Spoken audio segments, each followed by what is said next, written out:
"He never left this place," said the girl, pointing to the sealed door, but when they opened it, they discovered a miracle.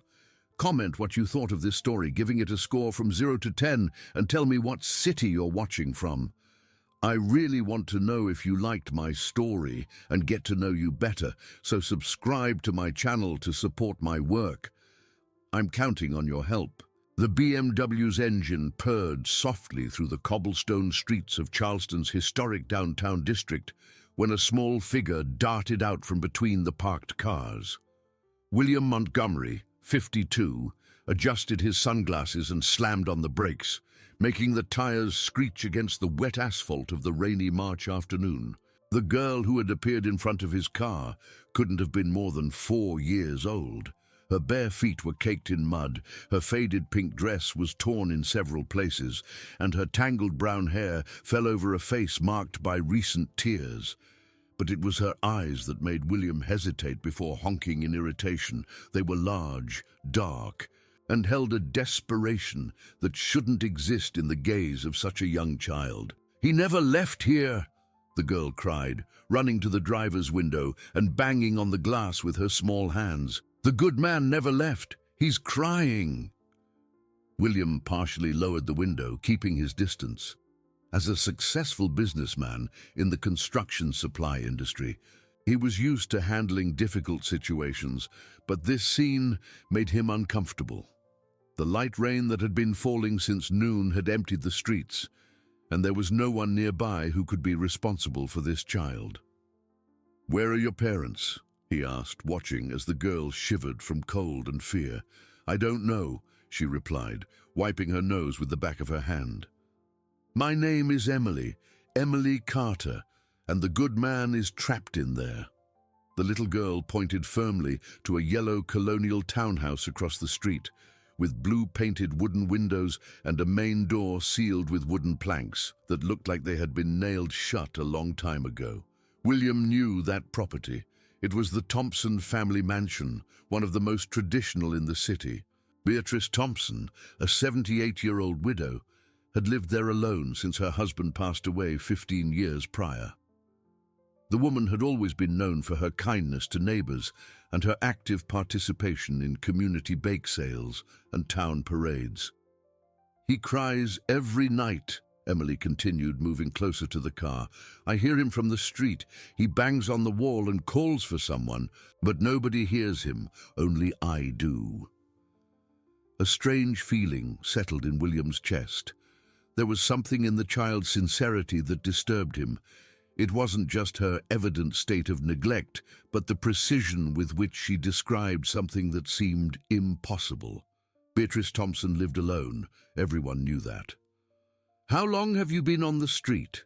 he asked, turning off the engine. "Many days. My mom left and didn't come back. Her name is Lucy Carter." Emily wiped away a tear that streamed down her dirty cheek. "She said she was going to get food, but she never returned." William's heart ached. Despite his comfortable and well-structured life, he carried deep wounds from his own family past. His turbulent separation from Mary 3 years ago had resulted in losing contact with his son, Jacob, now 16 and living in New York City. The boy despised him, blaming him for the end of the marriage and for his absence during the years he was too focused on work. "Are you hungry?" William asked, getting out of the car and crouching down to Emily's level. The girl nodded vigorously, and it was then he noticed how thin she was. Her skinny legs were trembling not just from the cold, but likely from weakness. Without much thought, he grabbed a chocolate bar from the glove compartment and offered it to her. Emily seized the candy with both hands and began to eat voraciously, as if she hadn't eaten in days. While she satisfied her most immediate hunger, William looked again at the Thompson mansion. The second-floor windows were closed, but there was a faint light on in one of them, as if someone were using a candle or a lamp. "Emily, tell me more about this man you hear," he said, trying to maintain a calm tone. "He cries very softly, like when you don't want anyone to know you're sad," the girl explained, licking her chocolate-stained fingers. "And sometimes he knocks on the wall like this." she demonstrated, knocking gently with her knuckles on the car's body. Knock, knock, knock, always 3 times. A shiver ran down William's spine. There was something disturbingly specific in that information. A 4-year-old child living on the streets could invent many things out of fear or trauma, but those details sounded different. "Let's get out of the rain," he decided, opening the passenger door. "You need to get warm." Emily hesitated for a moment, looking at the luxurious car as if unsure whether to trust him. But the cold and exhaustion won, and she climbed in, curling up on the beige leather seat. William turned on the heater and drove slowly down the street, passing right in front of the Thompson mansion. The property looked even more sinister up close. The main door wasn't just sealed with planks, but there were signs that the barricade was old. The wood was dark with moisture, and some boards were warped. "See?" Emily whispered, pointing to a side window on the ground floor. "That's where he stays. At night you can see a tiny light." William stopped the car and watched attentively. There was nothing abnormal visible during the day, but an unsettling feeling grew in his chest. Beatrice had always been a sociable woman. Why seal the main door, and why did no one in town comment on it? "Emily, have you ever tried asking anyone for help with this?" The girl shook her head. "People just hurry past, or they pretend not to see me. Only you stopped." Those words hit William like a punch. He himself had driven down this street dozens of times in recent months, too focused on his own problems to notice an abandoned child asking for help. The businessman made an impulsive decision. Instead of heading home, he drove to the city center and stopped in front of Mr. Antonio's bakery, a traditional establishment where Beatrice Thompson used to do her shopping. "Mr. Antonio," he called out, entering with Emily by the hand. "I need to know something about Mrs. Beatrice. I haven't seen her around town in a while." The baker, a stout man in his 60s with hands always dusted with flour, furrowed his brow. "Mrs. Beatrice. She hasn't been here in about 2 or 3 months. I found it strange, because she always bought fresh bread every morning, religiously. Has anyone mentioned anything? Is she sick?" "I don't know, Mr. Montgomery. But now that you mention it, her granddaughter, Delilah, showed up here a few weeks ago saying her grandma wasn't feeling well and that she would be taking care of her. She bought a month's worth of groceries." William felt a knot in his stomach. Delilah Thompson was back in town. He vaguely remembered her, a woman in her 30s who had left Charleston a few years ago to work as a nurse in a bigger city. "And what about Gerald, Mrs. Beatrice's son?" Mr. Antonio scratched his head. "Gerald, didn't he travel abroad last year? Delilah said he got a good job over there and told his mother to stay here while he gets settled." Emily tugged on William's shirt sleeve and whispered, "It's him, the good man who's trapped. I know it's him." William's blood ran cold. How could a 4-year-old child know about Gerald Thompson? And if she was right, if there really was someone being held against their will in that house? He had just stumbled upon something that would change everything. William left the bakery with Emily by the hand, his mind reeling with the information he had just received. The girl was holding a sweet roll Mr. Antonio had given her, but she ate it slowly, as if wanting it to last forever. The rainy Charleston afternoon seemed to conspire against them, with the cold wind whipping the leaves of the century-old trees that lined the colonial streets. "I need to see your mother," William said, crouching down again to Emily's level. "Do you know where she worked before she disappeared?" The girl bit her lower lip, a gesture that betrayed her young age. "She cleaned houses, big houses. She said she worked for important people." Emily paused, as if trying to remember something specific. "She always talked about a very old lady who was nice to her. A lady who lived in a yellow house with blue windows." William's heart pounded harder. The description perfectly matched the Thompson townhouse. Had Lucy Carter worked for Beatrice? And if so, why had no one mentioned it when she disappeared? "Let's go to my house," he decided, carrying Emily to the car. You need a warm bath and real food. During the 15-minute drive to his mansion on the outskirts of the city, William watched Emily in the rear-view mirror.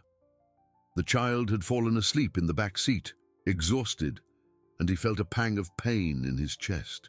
Jacob had been the same age when William started working longer hours, missing precious moments that would never come back.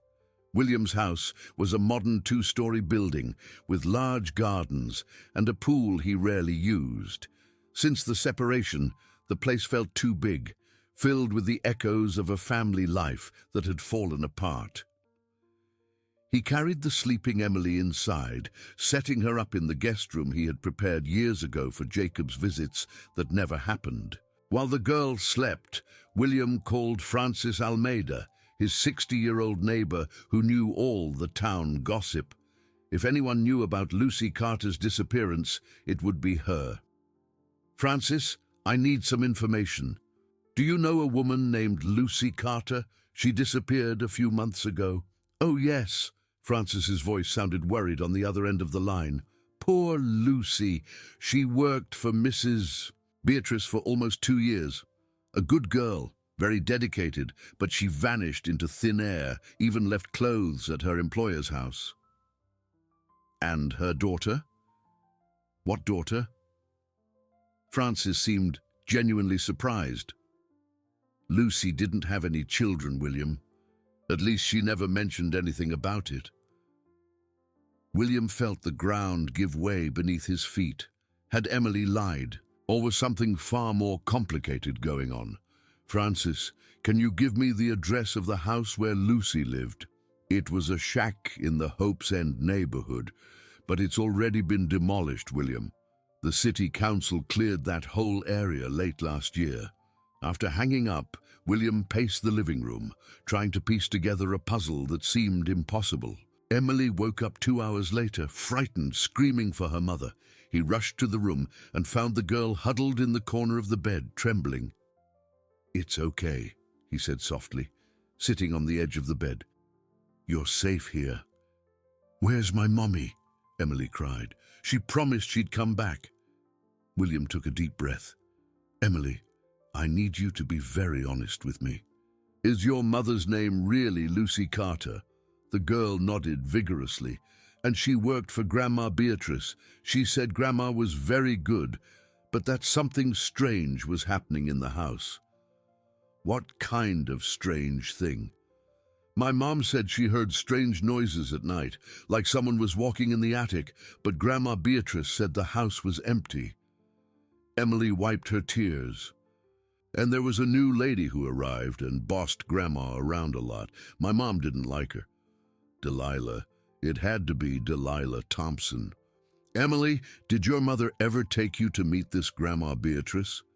"Yes. She was nice to me. She gave me cookies and let me draw on her old bills." The girl paused.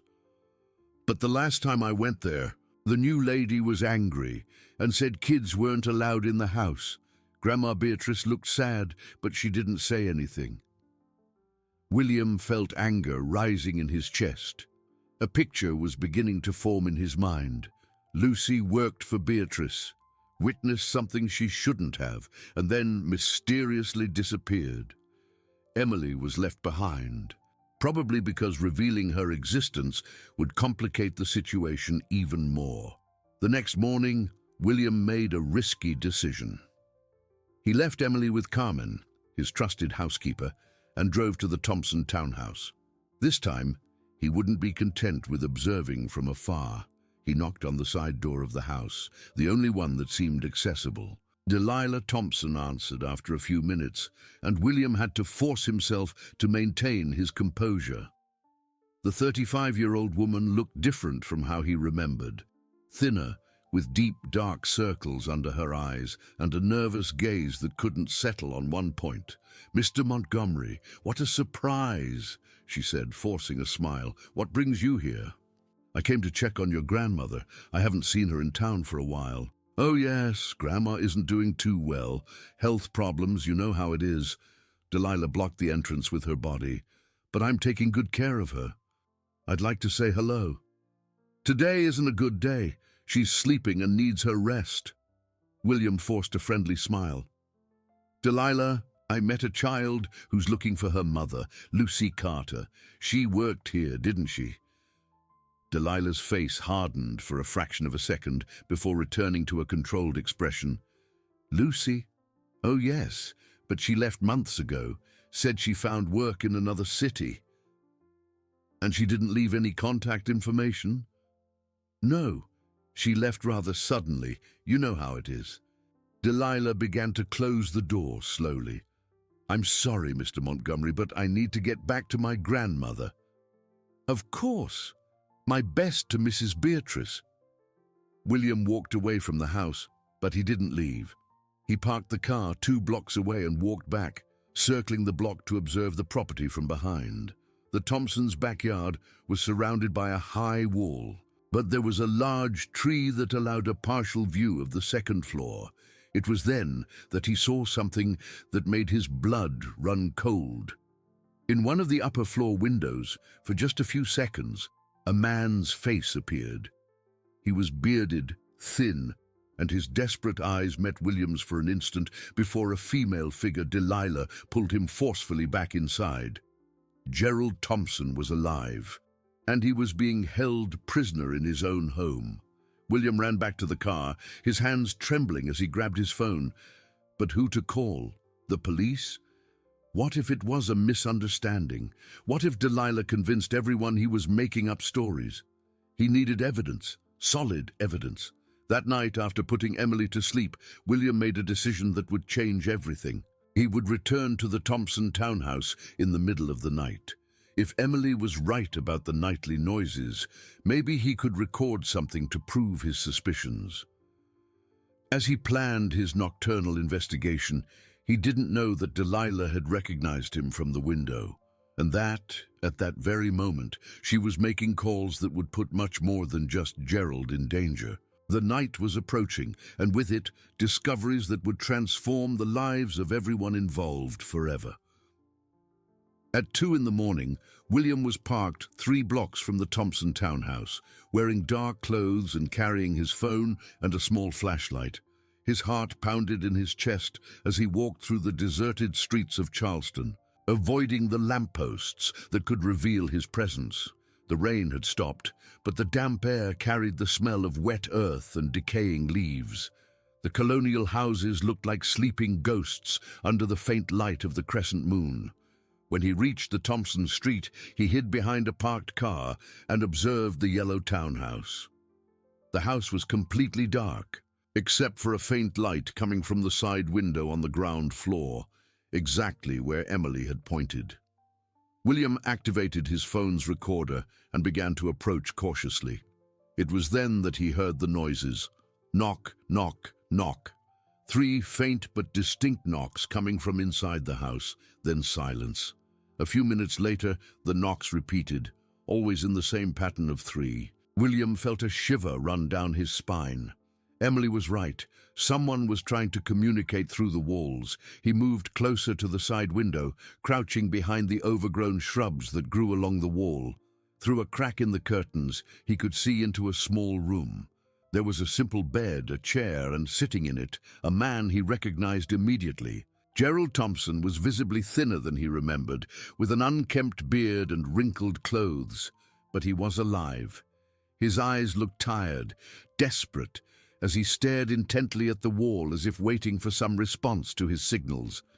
The sound of footsteps from inside the house made William duck lower. Delilah appeared in the room, carrying a tray with food. Her expression was cold, calculating. "Stop this nonsense," she said, placing the tray on the floor. "No one can hear you." "Delilah, for God's sake!" Gerald's weak voice reached William through the ajar window. "Our mother needs real medical help. You can't keep drugging her.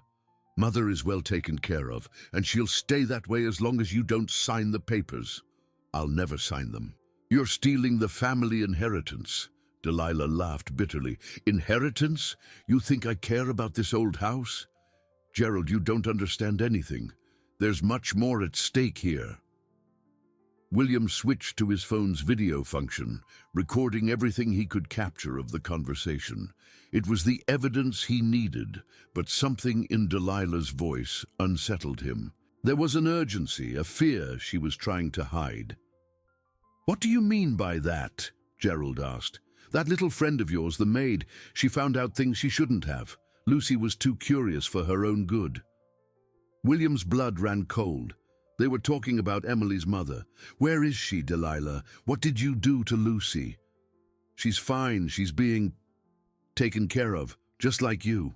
Delilah approached Gerald with a syringe in her hand.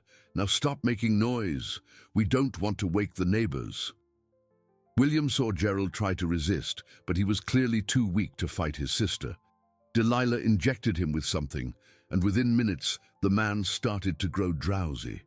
"Lucy couldn't stay here after she found out about our business partners," Delilah muttered, thinking Gerald was already unconscious. "Lucky for us, she still has her uses elsewhere." Business partners. William frowned. What kind of business was Delilah involved in? Delilah left the room, and William took the opportunity to move away from the window. He had enough evidence to call the police, but something bothered him. The conversation suggested Lucy was alive, but where? And who were these mysterious partners? When he arrived home, an unpleasant surprise was waiting for him. Oliver Clark, his business partner, was sitting in the living room, drinking a glass of whiskey as if he owned the place. "Oliver, how did you get in here? I have a key, remember?" Oliver smiled, but there was something sinister in his expression. "We need to talk, William." "It's 3 a.m. Can't it wait until tomorrow?" "No, it can't." Oliver stood up, adjusting the expensive suit he always wore. "I heard you've been asking questions about the Thompsons, questions that could cause problems." William sensed the danger in the air. "I don't know what you're talking about." "Of course you do. Just like I know you're hiding a child here. Lucy Carter's daughter." "How did Oliver know about Emily?" William tried to stay calm, but his mind raced to understand the connections. "William, you've always been naive. Did you think our company grew so much just by selling construction materials?" Oliver laughed. "There are much more profitable markets, and Delilah Thompson is a valuable partner." No, the realization hit William like a lightning bolt. Oliver was involved in whatever Delilah was doing, and somehow his own company was being used to cover up illicit activities. "You're going to stop meddling where you're not wanted," Oliver continued, approaching threateningly. "And you're going to hand over the girl. She's evidence of something that can't come to light." "Never." "Then you've lost your company, William. Tomorrow I'll present documents proving your mental incompetence to run the business.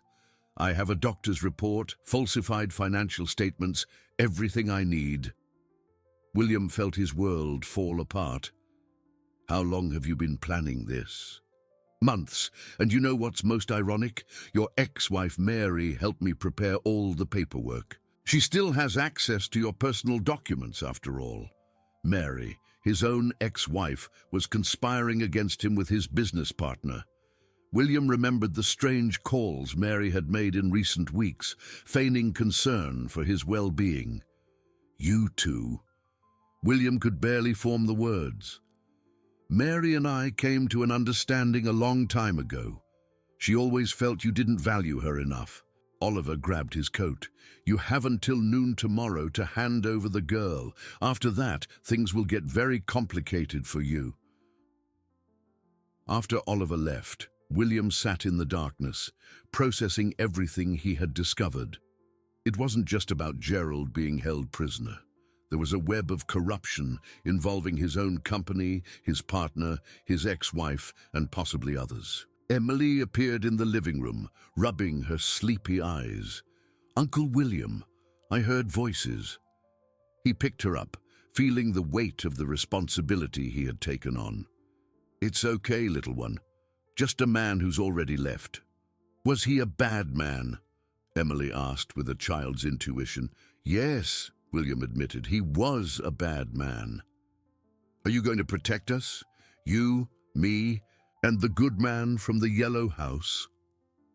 William looked at the brave child who had survived alone on the streets and had uncovered a secret that adults were trying to hide. "I'll protect you," he promised. "All of you." But as he made that promise, William didn't know that Delilah was already moving the pieces for the next step of her plan, and that the morning would bring revelations that would change not only his life, but the fate of everyone he loved. The clock read 4 in the morning when he finally managed to sleep, unaware that he would be woken up 3 hours later with news that would turn everything into a desperate race against time. The phone rang at 7 in the morning, pulling William from a restless sleep. It was Frances, and her voice trembled with nervousness. "William, you need to come here now. Something terrible happened to Mrs. Beatrice." "What happened?" "An ambulance took her to the hospital an hour ago. Delilah said she had a heart attack, but I saw through my window." Mrs. Beatrice was conscious when they put her on the stretcher, looking at me with desperation. William's blood ran cold. "Frances, are you sure?" "I am, and there's more." During the ambulance commotion, I heard Mrs. Beatrice shout something that chilled me to the bone. She screamed, "My son! Save my son!" "William, if Gerald traveled abroad, why was she screaming that?" After hanging up, William gently woke Emily and explained they needed to leave. While the girl had breakfast, he called the regional hospital. "I'd like information on Beatrice Thompson, admitted this morning," he told the receptionist. "I'm sorry, but the patient is in critical condition and only direct family members are allowed to visit. Her granddaughter, Delilah, has requested we not release information to third parties." William hung up, frustrated. Delilah was completely isolating Beatrice. Probably, so the woman couldn't reveal what was really happening. "Uncle William," Emily said, tugging on his shirt, "I need to tell you something important about my mom." "What is it, little one?" "My mom didn't just disappear. She hid me in the abandoned house near the cemetery and told me that if anything happened to her, I should seek help at the yellow house. She said the good man in the yellow house was my father." The world stopped for William. "Your father?" Emily nodded, her large eyes filled with tears. "My mom said my dad didn't know I existed, but that he was a good person. She worked at his house to be close to him, but she never told him because she was afraid." Gerald Thompson was Emily's father. That's why Delilah had referred to the girl as evidence that couldn't come to light. The revelation of his paternity would destroy her plans to take the entire family inheritance. "Emily, are you sure about this?" "I'm sure. My mom kept a picture of him in our shack, an old photo from when he was younger." The girl wiped her tears. "She said he had kind eyes just like me." William now understood Delilah's urgency. It wasn't just about the inheritance money. If Gerald was recognized as Emily's father, the girl would have legal rights to the Thompson family's assets. And if Beatrice found out she had a granddaughter, she would never allow Delilah to continue with her plans. The phone rang again. It was Oliver. "Change of plans, William. I need you to come to the office now, alone. I'm not going anywhere without Emily." "Then bring her. Actually, that's better. We have a proposal that will interest you both." William was immediately suspicious, but he knew he had no choice. He needed time to think of a plan, and maybe he could find out more about Oliver's scheme. The construction company's office was in the city center, a modern building William had built with so much pride years ago. Now, walking in felt like a betrayal of his own dreams. Oliver was waiting for them in the conference room, along with Delilah, and, to William's surprise, Mary. His ex-wife looked different, thinner, her face hardened by a bitterness he didn't remember seeing before.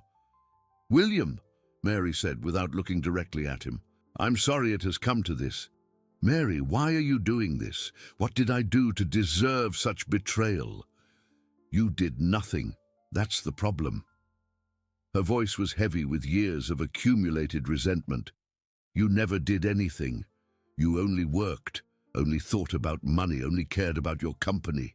Jacob grew up without a father. I grew old without a husband. I worked to give you a better life. No, William, you worked to hide from us. Delilah cut off the argument. Enough family drama. Let's get to the point. She looked at Emily with a false smile. Hello, little one. Do you know who I am? Emily hid behind William, whispering, It's the bad lady from the yellow house. Clever girl, said Delilah. Yes, I'm the lady from the yellow house. And I have a proposal for you two. William, you can keep part of your company if you agree to never meddle in my family's affairs again. And Emily, leave the girl out of this, William cut in. The girl is the center of all this, Delilah retorted. She's my brother's daughter, and my brother is very sick. He needs special care that only I can provide. He's not sick. You're holding him prisoner. Oliver laughed. William, who's going to believe the word of a man who's losing his sanity? We have medical reports that prove your deteriorating mental state. It was then that Emily did something unexpected. She stepped out from behind William and walked up to Delilah. Where is my mother? She asked with a courage that impressed everyone present. Your mother is fine, dear. She's working far away. Liar, Emily said simply. My mom said you were dangerous, and that if anything happened to her, I should tell everyone about the secret in the basement. Delilah's face went pale. What secret? The secret about the other people you hide down there, the people who can't leave because they know about your evil deeds. William realized that Emily had uncovered something much bigger than they had imagined. It wasn't just about Gerald. Delilah was holding other people captive. Lucy is in the basement, Emily continued, her eyes shining with tears but her voice firm. She managed to tell me before you took her. She said there were other people there too. Delilah stood up abruptly, losing control. Oliver, we need to handle this now. The situation is out of control. But William had been recording the entire conversation on his phone, and as Delilah spoke, he sent the file to the city's district attorney's email account, along with a message explaining everything. It's too late, Delilah, he said, showing her the phone. I've already sent everything to the authorities. Does it? What followed were the longest 15 minutes of William's life. Delilah and Oliver tried to stop him from leaving the office, but the approaching sirens indicated that help had arrived. 2 hours later, William was at the Thompson townhouse, accompanying the authorities as they freed not only Gerald, but also Lucy and 3 other people Delilah had been holding captive in the basement, people who had discovered her money laundering schemes through shell construction projects. The reunion between Emily and her mother was emotional. Lucy cried for long minutes, holding her daughter as if she would never let go.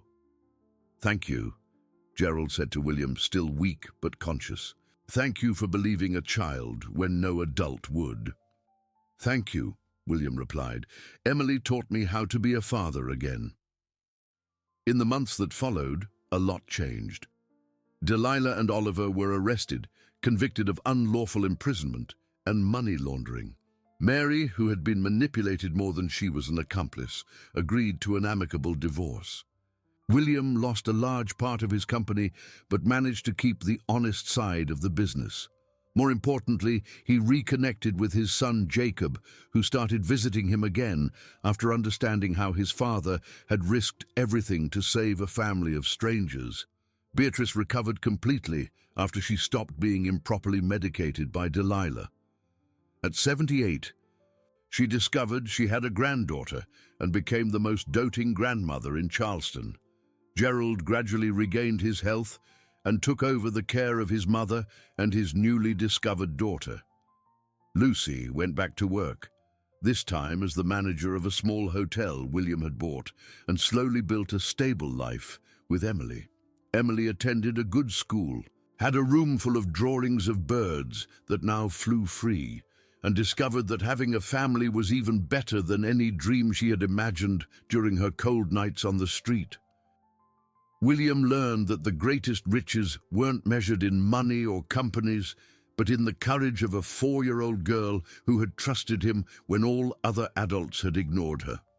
And on Sunday afternoons, when the whole family gathered in the garden of Beatrice's house for lunch, William would watch Emily playing with the real birds that landed on her hands. And he knew that finally he had found the peace he had been searching for so long. If you liked this video, please subscribe to my channel. I promise to bring you videos every day that will make your life happier. Comment what you thought of my story, giving it a score from 0 to 10, and thank you very much.